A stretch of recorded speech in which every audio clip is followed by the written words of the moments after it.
The media act as a bridge between the government and the people as it tends to inform people about the functions performed by the government.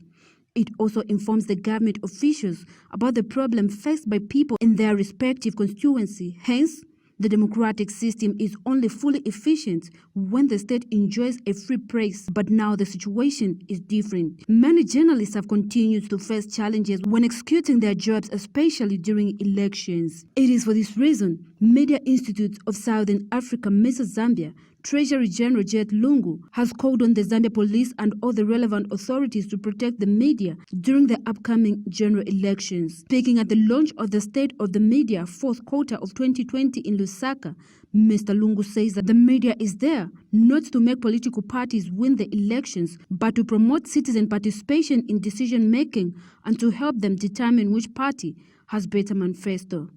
MISA Zambia would also like to call on all political players and leaders to protect the media and restrain their cadres and political sympathizers from harassing pressmen and women.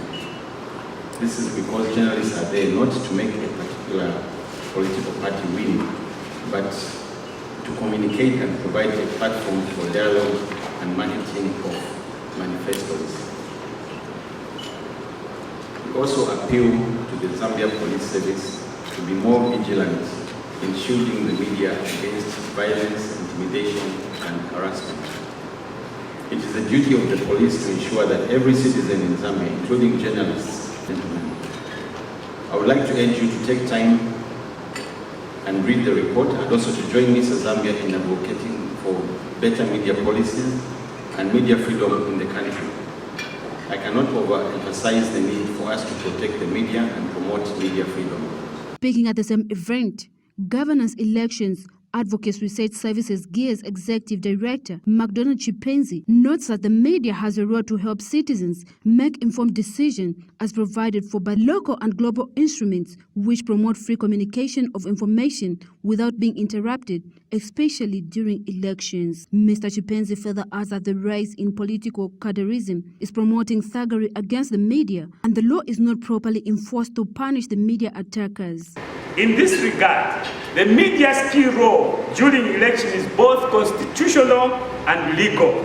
Firstly, it is constitutionally recognized sector, and Article 20 of the Constitution guarantees freedom of the press, expression, opinion, and dissemination of that opinion to the public without interference.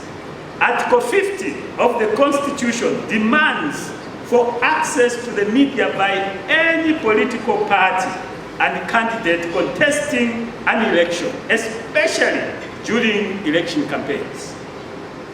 While Article 61, sub-Article 1, awards political parties the right to disseminate information on social and economic programs of a national character and of its political ideology, before, during, and after the elections, and this is through the media. So, when you hear cadres disrupting media talk shows featuring a political leader or indeed leaders disseminating information about their programs or ideology, is a clear violation of the Constitution of the Republic of Zambia, and arrests and prosecution of such offenders must be effected and not tolerated. Zambia's laws on election through the Electoral Code of Conduct in Regulation 7 outlines the expectation, rights, responsibility, and the duties of the media during elections from the public.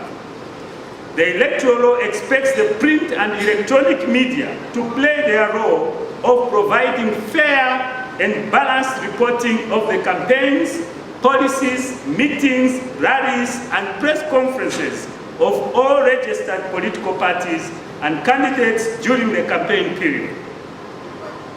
Frederick Ebert Stiftang, representative who was also in attendance, cut short, has this to say. The media's role actually becomes even more important because they provide and set the agenda for society, and especially in this era of misinformation and disinformation, We really need the media to come in and just address all those issues. The press is the only toxin of a nation when it is completely silenced or means of general efforts are taken away. Margaret Chota, Movie TV News in Lusaka.